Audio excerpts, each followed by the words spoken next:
have much more time tonight. Yeah, I'm in. We start this already. We can't start until the party leader starts, which is Adam. Yeah.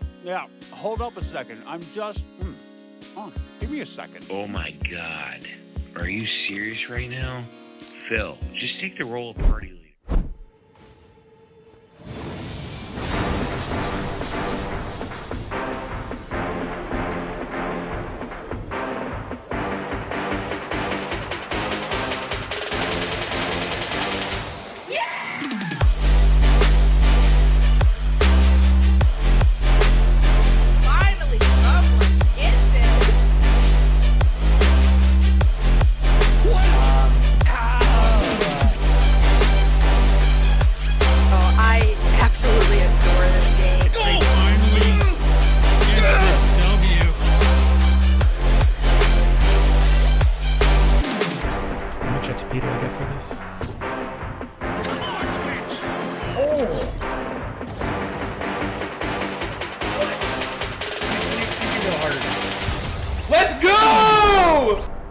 I can honestly say that it makes gaming more exciting than it's ever been.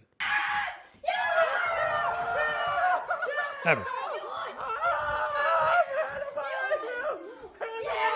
That's all I'm saying. That's it.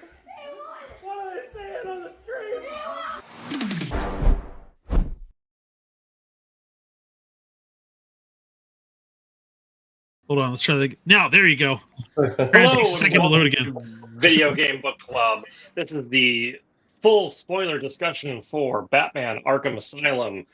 Joining me today are my esteemed guests and some less esteemed guests. I'll let you decide who's who. I'm not here to pass that kind of judgment. We've got Thunderpump. Say hello. What's up, guys? We've got Trav G. Hello. Good to be here. And we've got Smeagol. What's up, y'all? We also have Dan, who's also covering our production. Everyone say hi, Dan. Hi, Dan. Hi, Dan. What's up, Dan? I was waiting for you to say maybe we have Smeagol, because we just have two anonymous black boxes that are on the screen right now. We weren't sure if he was actually going to be there or not, but it worked. Yes. We don't seem to be able to get avatars for our non-video participants, but hey, we're here, we're streaming, we're live, we are doing this. We're just going to play My Guess very the first Canadian. question, who's the best Batman? Who is the best Batman? Are we talking like in There are all no aspects rules. of There Batman? are no rules. That's a hard Wait, one. see, no, so I want to emphasize first thing first. He said, who's the best Batman, not who's the best Bruce Wayne, who's the best Batman. And I'm going to start off, I'm just going to say Christian Bale. Christian Bale was. No. As a kid of the 80s, I'm going to give equal stock here to Michael Keaton and my man Adam West. Y'all are going to hate me. Okay, I can dig it. I had a lot of good memories of watching that campy Batman show growing up, and as bad as it is, it's incredibly good. I like how this just got political right off the bat. I mean, Infus and Nick and I immediately had to stop Star Wars discussion beforehand once Smeagol.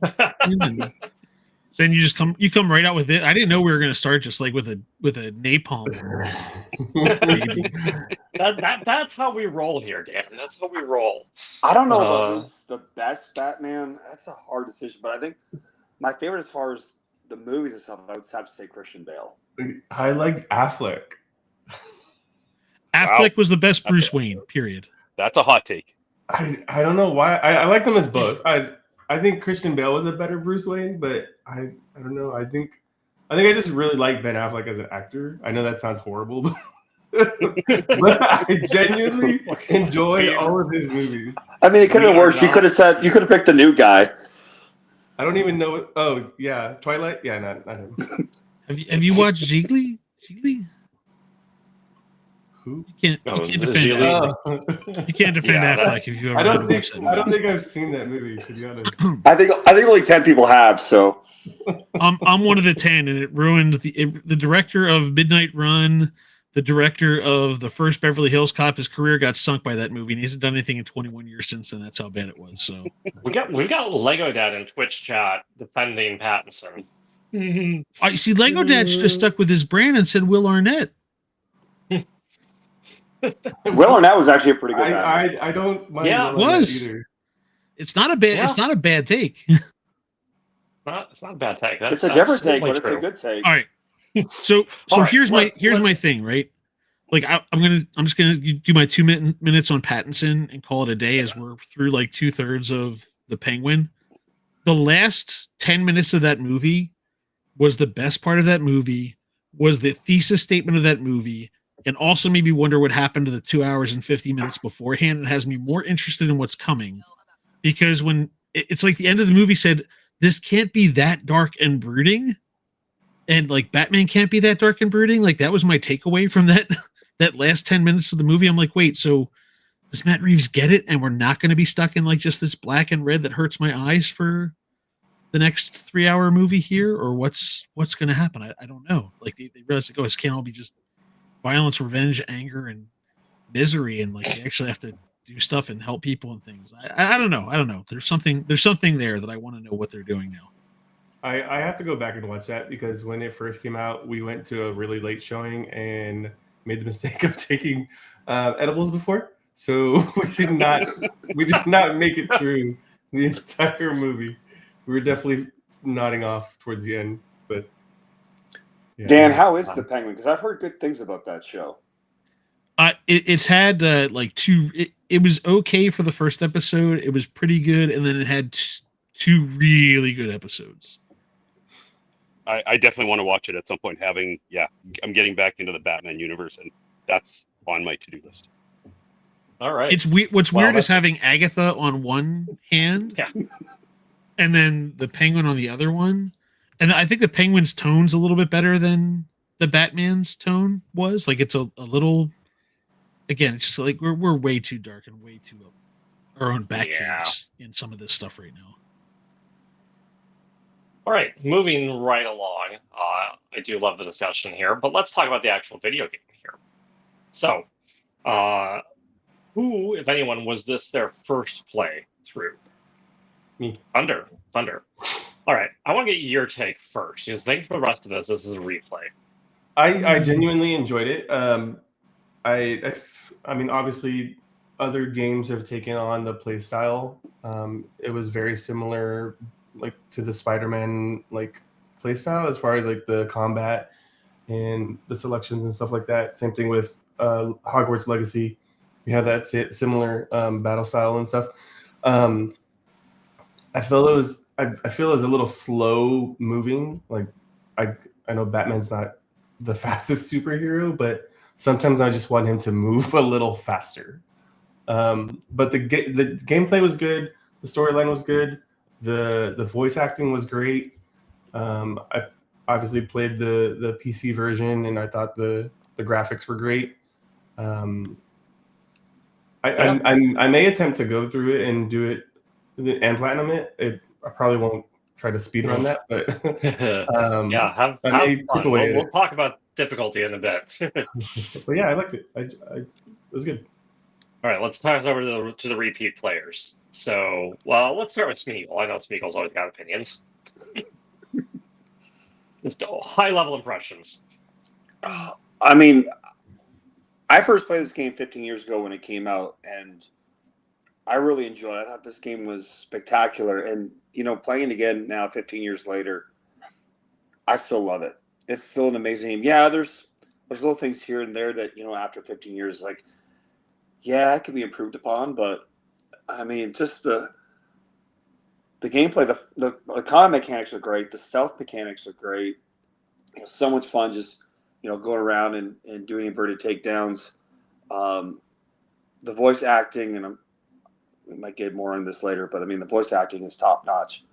We all owe apologies to Kevin Conroy right now, by the way. That, like, I just went to live action in my head. I know I made the joke about Will Arnett, but all of us, we can each apologize to Kevin Conroy's estate as we go through this. Sorry for cutting you off, Smeagol, but we all You're not wrong. Kevin, as far as voice acting for Batman, there is no beating Kevin Conroy.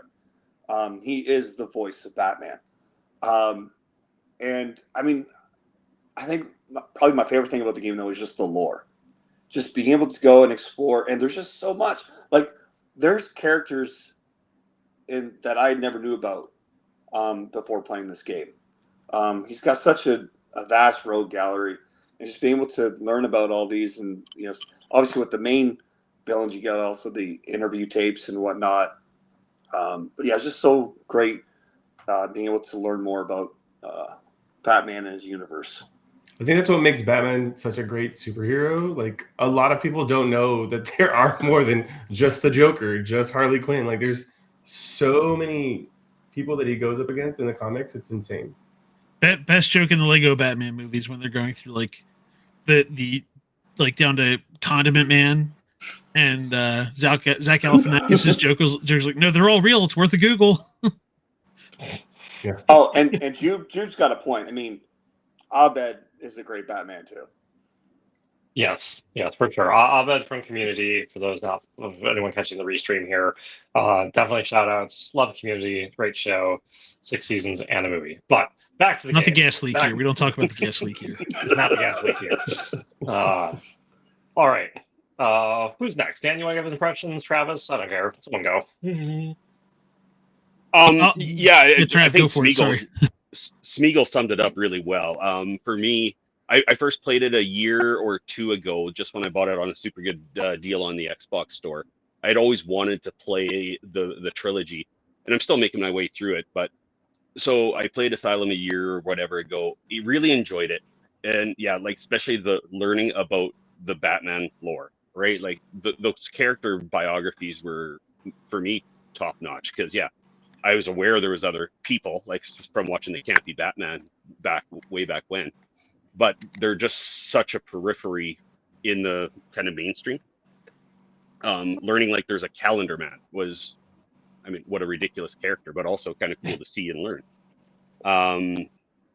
I would say on the replay though, the first time playing it through, I was excited, but this time I was still excited, but it was just so linear. Like you just kind of kept going in one direction. There wasn't a whole lot of the open world that I think we've just come to get used to nowadays, but that's the fact that it's a 15-year-old game.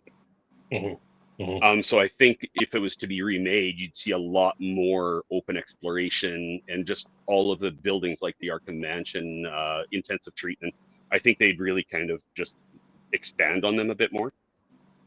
Because so often when you're going through these, all the different rafters and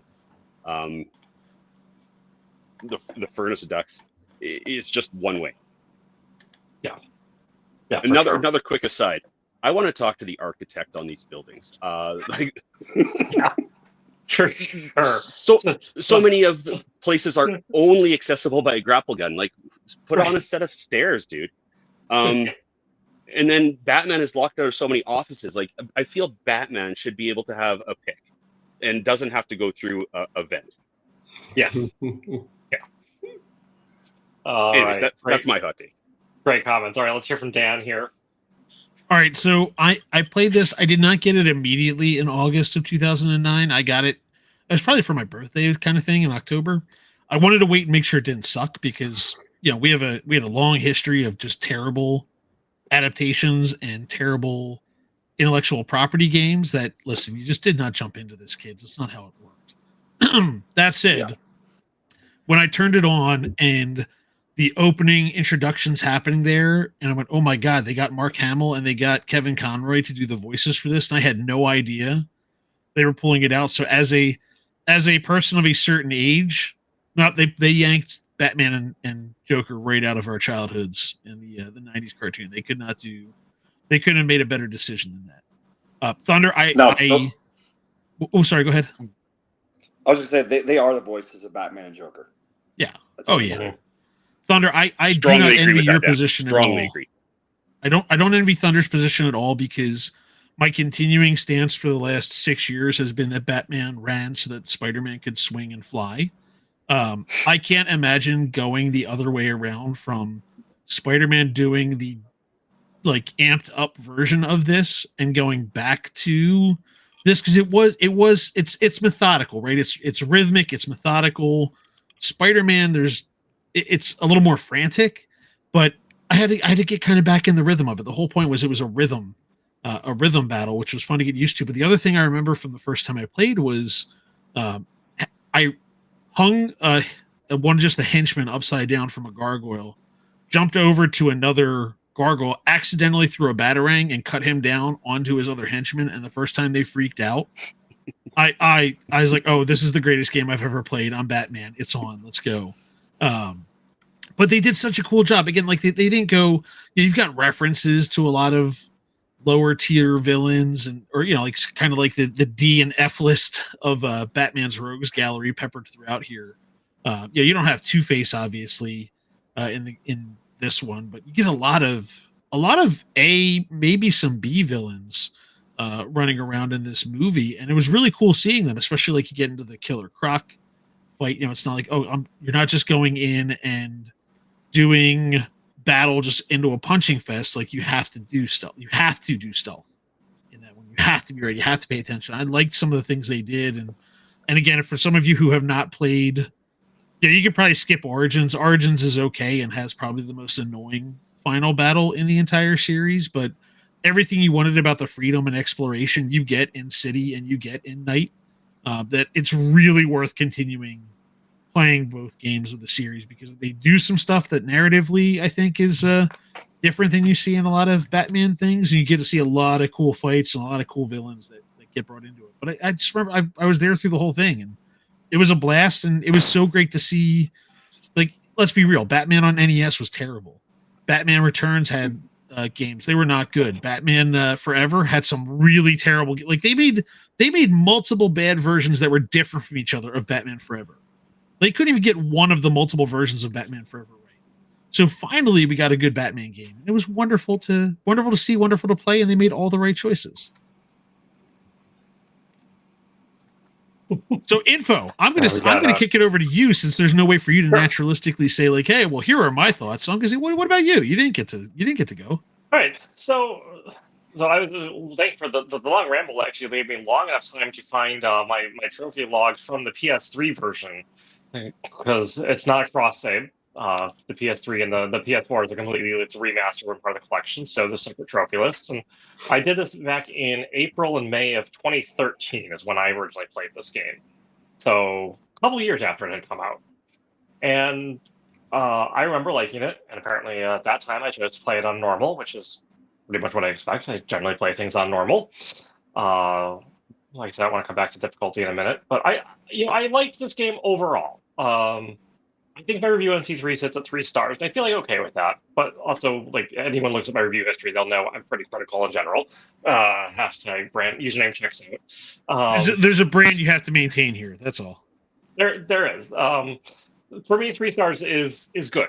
3 stars is not a bad rating. It's a good game. It's not one that I'm necessarily going out and recommending people play. Should you play this one? I don't know. Yes. Like, go play City. City's. What did you say? And City. Oh, go Arkham play City. City. I thought you said don't play City. I was like, wait. No, yeah, if you skip the City, you're right. Okay. Yeah. Skip straight to City if you want to play a Batman game, or if you just want to play a superhero game, go play Spidey. Because let's face it. And yes, absolutely. This game lays the groundwork for future games such as Spidey, and I can't fault it. It was fine. It was fine. Let's put it that way. I had fun. But yeah, let's use my segue here to talk difficulty. So I started playing the game on hard, and I was about 75% probably ish through the game.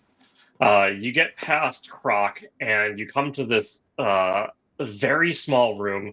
These elevators just full of thugs and a couple of titans, and that fight just hard stop me, just gut check, just gut punch right to the batarang. Because talk about 15-year-old game. This game doesn't have a way for you to really make multiple saves. There's no way to go back, load, like, oh, let me just go like grind out some XP somewhere, level up, and maybe I can be stronger.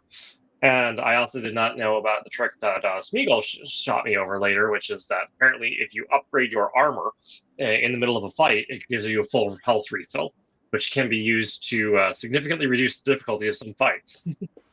But if you don't have a skill point ready, unless you're going to level up during the fight, which is asking a lot. That's So the Batman equivalent of eating 87 cheese wheels in the middle of a dragon battle in Skyrim. Yeah. And then also 15-year-old game, no way to drop difficulty in the middle of the game. So that was a full restart for me. Replayed on easy because I was behind. I was like, I don't have time for this. Easy is too easy. I mean, no judgment to anyone who, but like personally, I didn't feel challenged by the game on easy. I felt like it was just like you have to be like going out of your way to like really screw up before you get any sort of penalty on easy. So, I don't usually play ultra hard games. I'm not a Soulsborne fan. What did you all think of the difficulty? Let's go just in order I see you on my screen. So let's go Dan first. I played on normal, and first time this time, yeah, I don't need it on easy. I'm okay with a little bit of a challenge. It's still achievable. I didn't do any of the tricks or glitches in that way, and just pretty straightforward. Again, once you kind of get the rhythm down of it, you learn how to use your dodges and counters effectively. I feel pretty comfortable. The Titan fight's just like, listen, those are just, once you're dealing with Titans all the time, it's its own monster.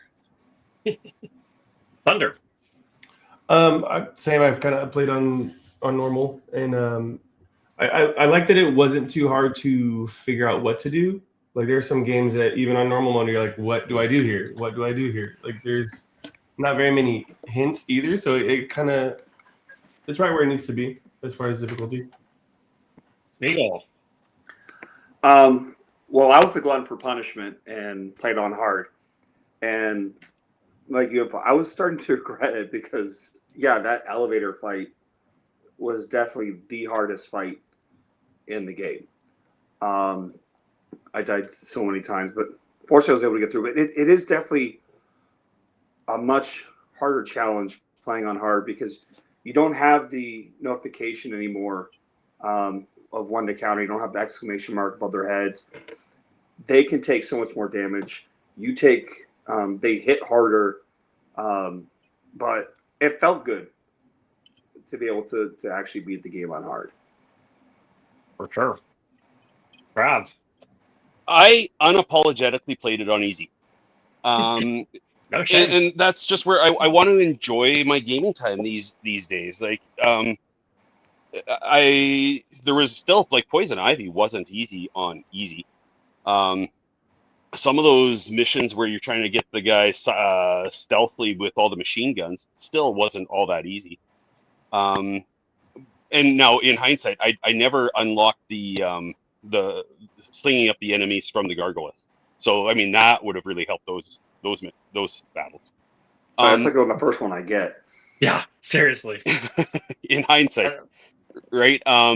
But I really much enjoyed it. Again, I'm gaming these days for relaxation and enjoyment, and the story of it. Not so much to be awesome at it. We on the next game, right? It's Halo. I've never played Halo, and I started on easy, and unapologetically so. I have not decided what I'm playing Halo on yet. I'll be doing easy or normal. Yeah, I have played before. I think on normal, so I'll probably do easy just for the sake of, my backlog doesn't need me spending hours and hours on Halo. Right, like when on these single player games, I just want to sit back and enjoy. When I want a challenge, I play Kart and Splatoon and whatnot online with people that are far better than me. Absolutely legit. But for this, you got me thinking about Bat gadgets. Bat gadgets. So you did not unlock inverted takedown, which, like Smeagol said, I think it was my first upgrade. I mean, that's so iconic. That's its own playing on hard mode by not doing that. Yeah. Yeah. Right. There I actually did see videos. There are people that play that game on hard difficulty with no upgrades. That's insane. Yeah. Completely insane. Who are these masochists? And no damage playthroughs too. It's like, how? Well, how's one thing? Why is a whole another. That. Well, yeah. So Batman has a whole variety of gadgets and different takedown styles. So the game largely divides into, you're locked in a small room fighting a bunch of bad guys, or you're locked in maybe a slightly larger room where you've got to sneakily take down the bad guys. So between brawling and stealth, does anyone have like a clear winner in their mind? Like the game would be so much better if they had way more of this and way less of the other. I don't like your tone here. I think it's perfect. Leave it alone. I thought it had a good balance. I feel I just answered that by saying I didn't have the inverted takedown, and therefore the stealth mode was really, really hard. So you never Whereas- said you I never wanna got to punch say it to up, yourself, punch it up. "I'm Batman." Fine, that's your fault. Right. 100%. I own Skill that. issue. These are my decisions, my actions. So yeah, no, I just fists and battering. Let's go. Great. You didn't even try to sneak up behind people and take them down that way? Oh, I did at times. Oh, for sure. But I'd much rather have fists and battering. That's fair. But for whoever said it did have a great balance. I just didn't embrace one of those balances. Yeah, I mean, I wasn't necessarily implying. I was asking the question, Dan. So hostile. I asked, did you feel that there was a balance that you could have shifted? Yeah, I never really felt like you said, like there was not a point where I was like, oh, I wish this part was more stealthy or this part was more hand to hand. It was good balance for sure. Yeah, I will say the stealth sections on hard got a little tedious because there's Smeagol, you can relate. There's not a lot of room for error in those. You get really have to take your spotted time. and you're pretty much toast. Well, especially as you get towards the end game, because that's the thing with the stealth. Like, it never gets boring because every time you're like, oh, every time you get like, oh, great, it's a stealth room. Then like, okay, the opponents start getting power, so you can't just methodically take them down in the same way. Like you have to up your game and pay more attention to. All right, so let's talk a little bit about the progression, the story of the game. You start out, Batman's escorting Joker into the asylum, and Joker's doing his usual taunting, and suddenly things go off the rails pretty quickly. I think I love that opening for kind of the cinematic nature of it. Without just being, fully pre-rendered cutscene, you are kind of playing through some of it, and then they tease you with this great, oh my god, that's Killer Croc. You know you're going to come back to that later in the game. What do you guys think of the opening? I say early Chekhov's chapter? Killer Croc, the famous narrative device. Yes. What That do you think of opening the was opening? perfect. Like up to where you get the explosive gel, so kind of that very early game, before you're kind of really let loose.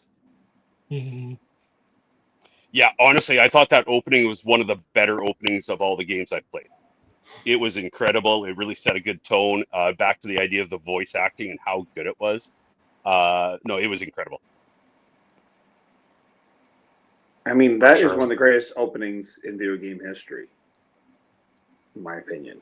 Just the again, like Dan said, bringing back those voice actors from your childhood and just how they set it up. I mean, you're not even really doing it. You're just walking down a hallway, but it just does such a great job of setting the mood for the game. And you realize, all right, this is going to be a serious take on Batman. It's not a Adam West Batman.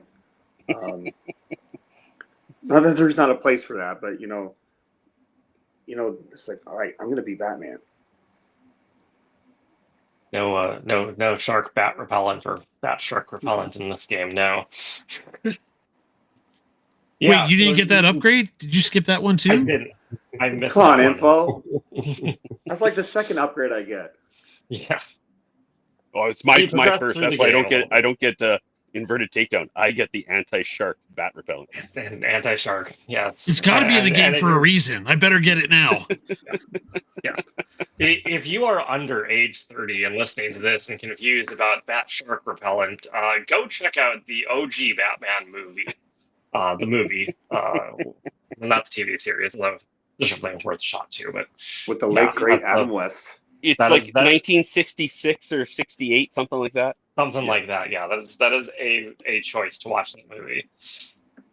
So you progress through the game, and not too long, you're going to find yourself face to face with Scarecrow. And let's talk about the Scarecrows, because all right, okay, we got the big spoiler warning up, but just last call, people. This is this is a pretty big spoiler, So you come face to face with this absolutely larger than life Scarecrow, and like he's taken up the entire screen, and Batman's like an inch tall, and it's this complete nightmare escape, and it's a forced stealth section where you have to avoid the Scarecrow's gaze. You're creeping and crouching, hiding behind cover. What do you guys think of those sections? Like, especially I want to hear from Thunder, who first reaction when you came to those for the first time. The rest of this is a replay. We knew it. His opinion's in the chamber. He's ready to go. Yeah, I love it. I mean, it gives you that nostalgic 2D platformer vibe, but it's still a 3D game, and it's not. I mean, I would be lying if I said that I got through all of them in one try. Like it's hard enough to where you're like, oh crap, okay, I got to take this a little bit differently, just the timing of everything. But I think more so, like I said, the whole 2D platformer vibe that it gave off was a good okay, let's take a break from this 3D open world game and throw this in the mix and then come back to it. And Scarecrow is honestly one of my favorite villains that he's gone up against. So, and they did. I'm just glad you didn't bring up the Scorpion battle in Spider-Man, because that was. I went the other way of Scorpion. They ran the Scarecrow playbook. I see. Any quick comments on Scarecrow? I liked the repeats. I liked that it was a change of pace. It was the same with Kronk. It gives you a change of pace from the rest of the game. Really mixes up the gameplay, and I think it makes the game more enjoyable because it's not. You got that balance, and yeah, those 2D platforming sections are a lot of fun. Here's my Scarecrow problem. I'm just going to say it, not to jump ahead 2 games. I like John Noble. I like John Noble in Lord of the Rings. I liked him in Fringe. He should not have been recast as Scarecrow. I think they should have kept the same actor, assuming he was alive. I don't know what happened there, but they recast Gordon and they recast the Scarecrow, and that was really disappointing and jarring to me in Arkham Knight. I thought they were really good. Both of them were, Scarecrow is really good acting-wise in this game. It was a shame. That's all. Shout out to this guy who played Scarecrow. Dino Andrade, apparently, according to the wiki I have up, still alive.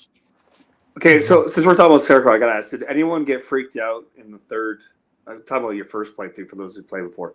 And you get freaked out in the third Scarecrow when all of a sudden it looked like your game was glitching. Yep. So good. So good. I remembered that trick somehow. I had a split second of wait, no, I remember this somehow from 13 years ago, whatever. Even though my first playthrough was only a year and a half ago, I did not remember that, and I was panicking. Especially being on PC, you're just like, okay, what is my computer doing now? Yeah. Oh yeah, it would be worse on PC.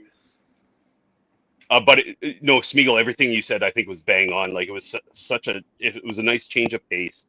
You explored kind of that inner side of Batman. I thought it was perfect.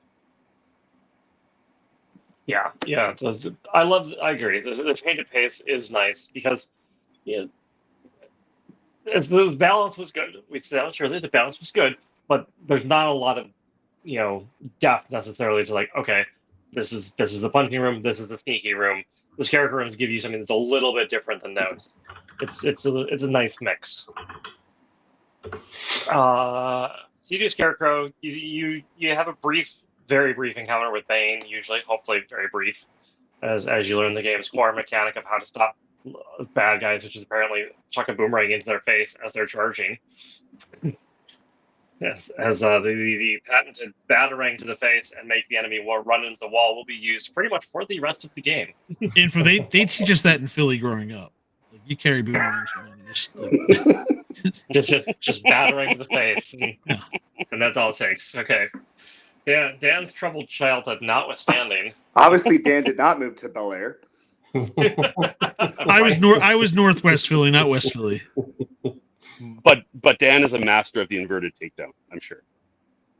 Yes. Dan just inverted takedown all the time. Love to see He it. spent a lot of his childhood on gargoyles. Yes. Shout out to another great TV show. As long as we're just going to keep doing this.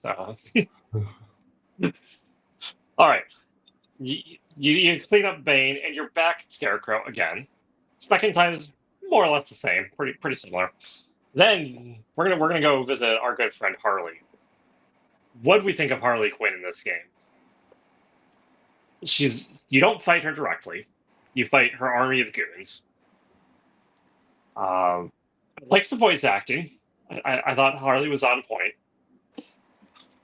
I wish they'd done a little bit more with the character, but maybe some of that's just like, in the 13 years that have passed, Harley has become such a big part of the Batman universe. Well, they've also given her characterization in the last 5 years that they haven't given her before. Like Tim and Denny wrote her in the 90s of hey, what if we had a lady Joker?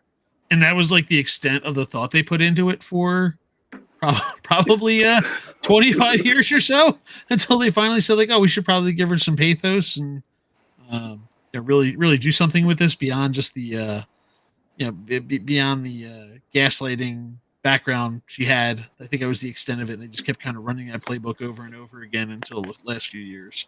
So she was just there. Moving on. Yeah, Dan, I think you summed it up really well. In hindsight, it would have been so awesome to have more of her, an actual battle like we did with Poison Ivy. Because it was just you beat up her guys and then you throw her in her cell. And I mean, later on in the game, when you go back there cleaning up, she's in the cell talking to you, but it was just pretty superficial. Yeah. It felt a little forced, a little fast at the end. It's oh, okay, well, we've just wrapped up Harley. Moving on. After Harley, you get the two Titans fight, which wasn't really that much more difficult than one Titan by that point. Fun fact: good place to get a trophy by defeating a Titan without using any batarangs, which you basically. Oh, you're playing on hard. Yeah, not if you're playing on hard. Don't try it there on hard. You have to do the gel explosive. Was that what it was? I'm trying to remember. You had to have gel explosives placed at the right time. I think I can't remember anymore. That's the easiest way. Yeah, is the gel. Yeah, the gel, or you can try to get them to crash into something where there's kind of I think there's explosive containers in the room. If you can get one stunned, then you can get on them and use them to smack the other one around. And if you get it kind of in a good cycle, you can kind of get enough damage on the other one to then stun that one and kind of just get them in the walk cycle between each other. Yeah, that's kind of how I did that go around. It was cool though when I realized, oh shit, I can jump on his back. Yeah. Because again, they do a good job of not giving everything away, so I didn't know that you could do that right off the bat. Yeah. But it is cool when you can figure that out. You got a third and final Scarecrow, which you talked about a little bit earlier. The game tries to trick you into thinking your game has crashed, which was amusing, perhaps, if not terrifying. A bit of both. Let's call it both. Yeah. There was some older game that did that too. It's eluding me at the moment, but it's famous for it. Requiem. Maybe. It's like there's something I think it jokes about deleting your save even. It's a GameCube game. The horror one. I know the one you're talking about. I can't remember what it's called right now. Eternal Darkness, Sanity's Requiem. Okay, there we go. Great fact checking. Moving on from third Scarecrow, Killer Croc. I really liked what they did with Croc. So here's a boss fight that's not a fight. I mean, Scarecrow also kind of, but like by the time you done third Scarecrow, it's like I've done two of these right. Do I need to do a third? Killer Croc, you've got to go around and collect, the MacGuffins as these spores that you're going to use to counteract the Titan virus that's going around everywhere. And okay, the whole time you're trying to do that, you're trying to be sneaky, stealthy, because if you make too much noise, you run too fast, Killer Croc's going to hear you, because somehow Batman has completely forgotten how to, like, I don't know, crawl or use his grapple gun on the ceiling. It magically doesn't work in this room. Lots of MacGuffin reasons. And then you collect the last one, and suddenly it's a full-blown chase to get out. He's appearing randomly behind you or in front of you. You've got to, stun him or dodge. You're never landing a punch on him, not once. I mean, you probably could land one punch on him and then you'd be smacked down. But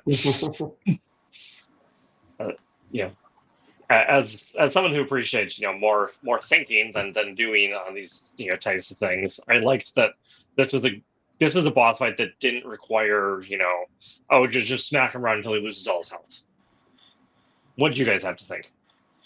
I agree. Like, just like with the Scarecrow parts, it's a good change of pace for sure.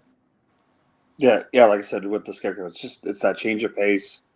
Gives you something different so you don't get complacent. Also, helpful to if anyone listening plays the game, when you replay the game, it is helpful to have the upgrade for the explosive gel, because then in that last section when he shakes you, you don't have to time it.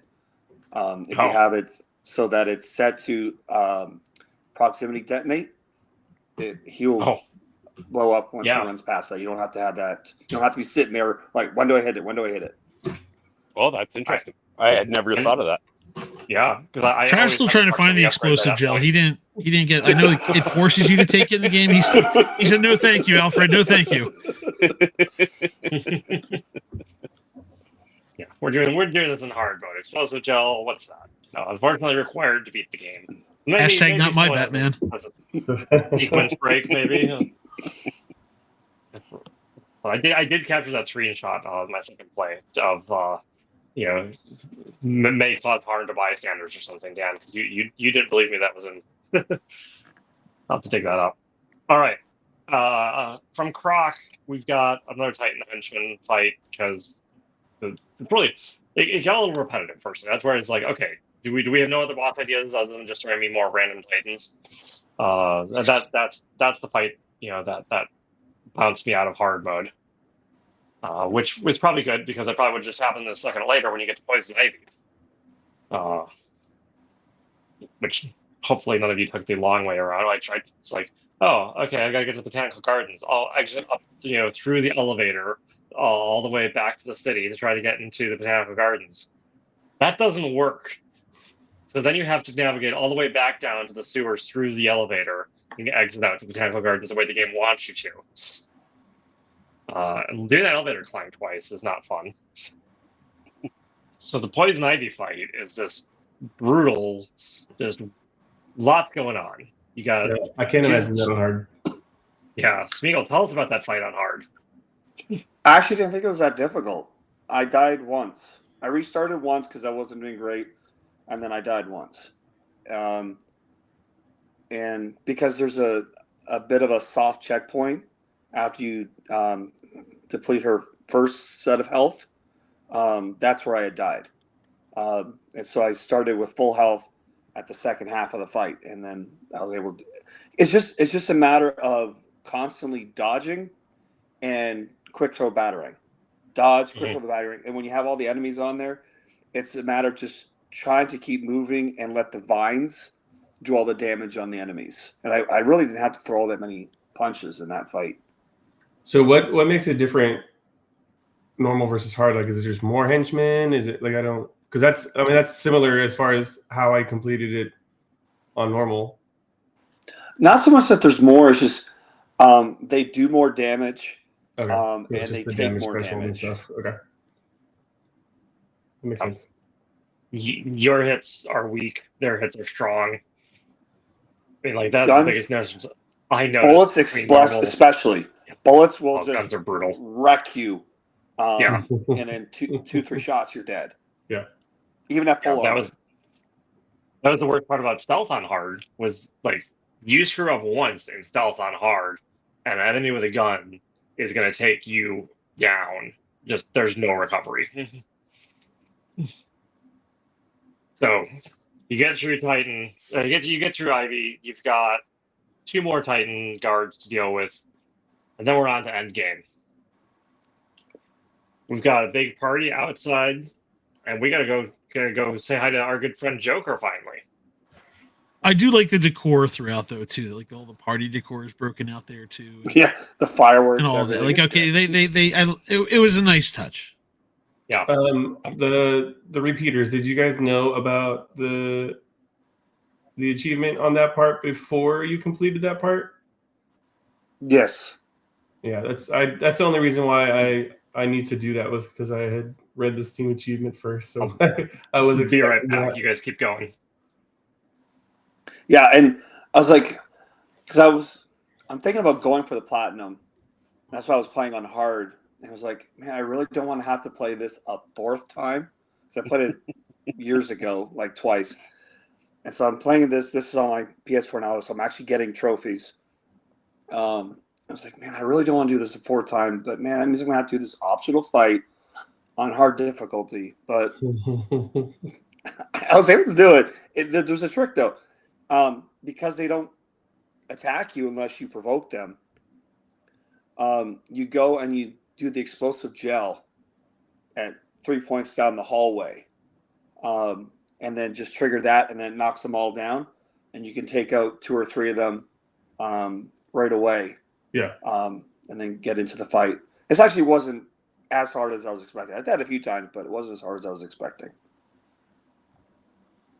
Yeah, I didn't. I got my little bronze trophy back in 09 or 2010. I went back into my PlayStation app and looked through. See, I'm like, no, it was Christmas of 09. I got it because I started it right after Christmas, and yeah, I got the Party Pooper achievement, and also Smeagol. Fun fact: the PlayStation 3 version, you only get a gold trophy for 100%ing the game. I have the PS4 one. Yeah, the three. No, they didn't do platinums for that. That was platinum trophies used to mean something, kids. We used to be a proper country.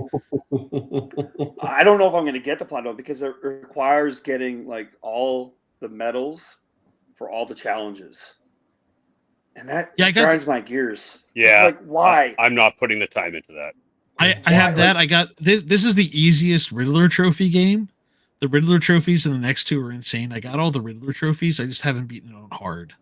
That's why it looks like that's what I'd have to do. It's just like the hard completion achievements on the PlayStation 3. Oh, so it doesn't require getting all the medals on the challenges? I did that. No. So I have no problem with that. I'm looking through my list here, and I have all of that. Well, apparently I didn't catch a Batarang. Apparently, I gotta do that. I guess I don't know. Who knew? Yeah, that's all I'm missing is the challenges and the combo where you do every single move in one combo. So let's not dance around it. Let's get into before Info gets back. Let's get into the final fight and we just wrap it up before he returns and just like be gone. We just all be gone. Irish goodbye him. But so Thunder, I want to start with you because again, this was your first go. Did you kind of think this was what was coming, like what it was leading towards as far as like a final fight is concerned? Oh yeah, for sure. I mean, not that it was too obvious, but once you get to a certain point, you know, okay, Joker's going to inject himself with the serum, and you're going to have to fight a roided out Joker. Yeah, that's how you're gonna deal with a psychotic clown. He's gonna just get a massive dose of steroids and have bones spiking from his body. Yeah. So yeah, it was. No, good. Go for it. I was honestly disappointed with. I found the Joker fight to be so much easier than Poison Ivy. Like I don't know. I just struggled with Poison Ivy, and then when I got the Joker, it was a minute and a half, and we're done.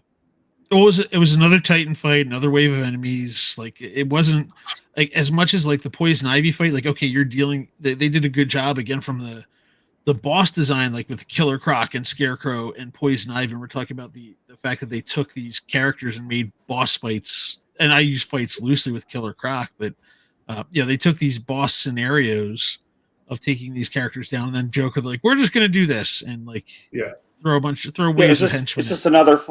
And a quick grapple gun, fight. And you're done. Yeah, like I think that was the only thing that made it different from the Titan fights was that you had to grapple them. But I mean, like you said, the other three bosses, they had their own spin on the fights, which made them great. But I do agree that it was just another Titan fight. And I think just the build up to it wasn't very like, oh, what's gonna happen? Because you could, like I said, you could tell what was gonna happen by the time you got to it. It was more suspenseful going to it than it actually was participating in it. Like when you've got all the henchmen there and the party stuff. Like, okay, what are they going to bring me now? What are they going to bring me now? And like, yeah. Again, another thing I think the other two games do a better job of with their final fights.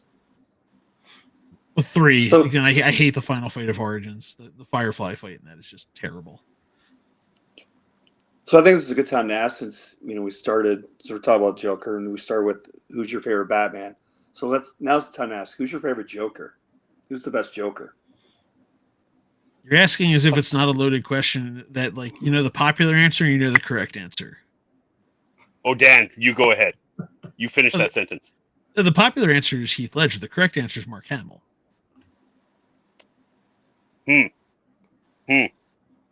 Okay, Heath Ledger was nothing short of incredible.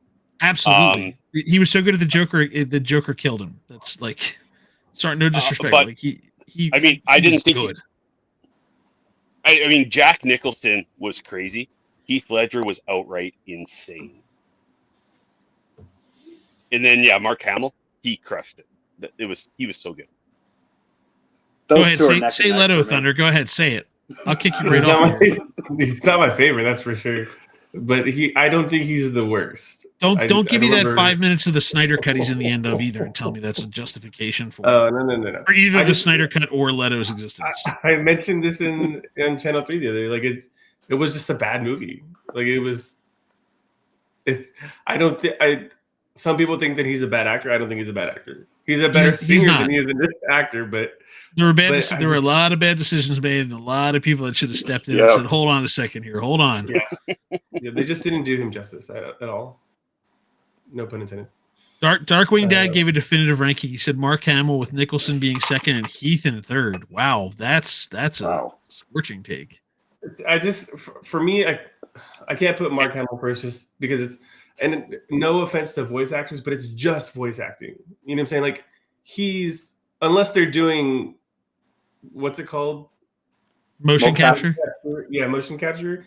You're just voice acting. Like, again, I'm not putting shame to any of it because I could never do that. You know what I'm saying? But when you see somebody physically acting out the character, I feel like that just, especially if they're good at it, I feel like that just puts them on top. I'm sorry, entering the chat now, laugh at Brian and his Robitussin bear. They have comments they'd like to share. I was waiting for someone to bring up Brian. Is there any love for Cesar Romero out here? Like the fact that when a guy can't bother to shave his mustache, you don't even get to be in the discussion. He refused to shave it. He's clearly got a mustache under the white makeup. There's something to be said about Cesar Romero. He's still better than Leto. Back then, he was great. Like, you know what I'm saying? Like, it was great back then. I would put him like right in the middle, just because you know what I'm saying, he is one of the first. He wasn't even the best villain on the show. No, he wasn't. No. But I agree with Cody as far as Leto being better than Phoenix. I didn't like Joaquin's Joker.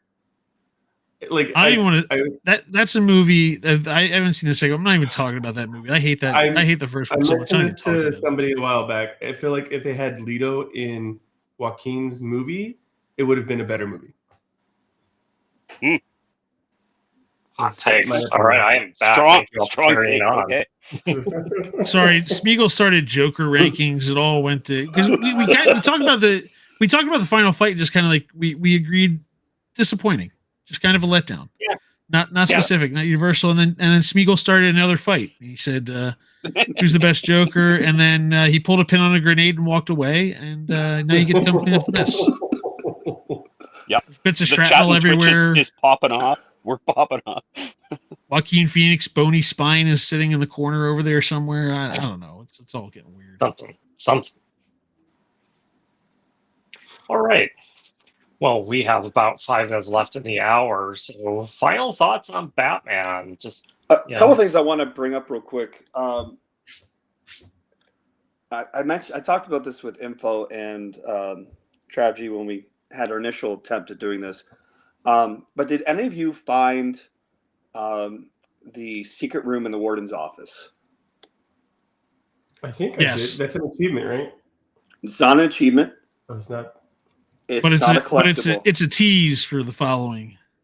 Oh, So maybe I there's did it. 3 panels that you have to play the explosive goo on. If you do it just the right spot in the warden's office, the wall will blow up, and you don't see it in your detective mode like with any other breakable wall. And you go in there, and the warden has a map for Arkham City, teasing the next game. No, I don't think that I got that.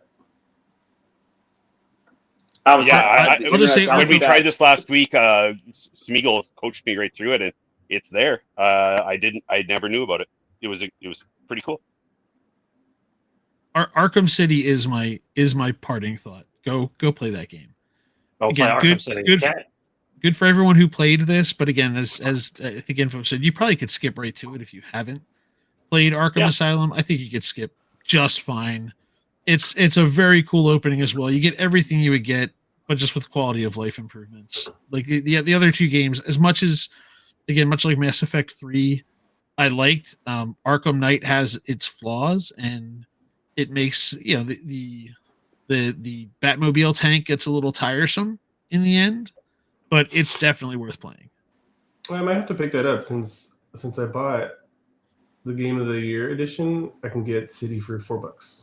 Yeah, I'd say you just go ahead and do it. I'm surprised it didn't just do a 3-pack. I thought they just had an upgrade. Well, they have one. I didn't buy the 3-pack. I bought just the. But City is the best of the 3.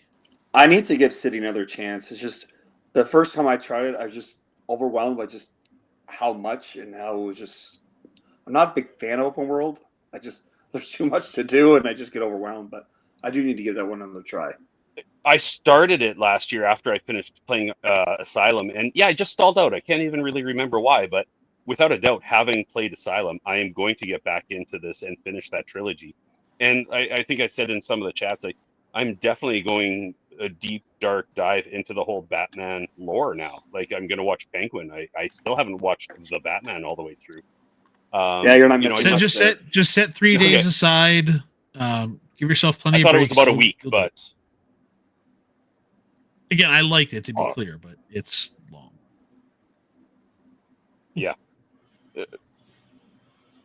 Yeah. No, I have to say, what I really enjoyed about this game too is just the amount of detail the developers put into it. Like I already mentioned, the Easter egg.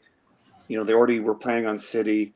It's cool too. Like as the game progresses, you see Batman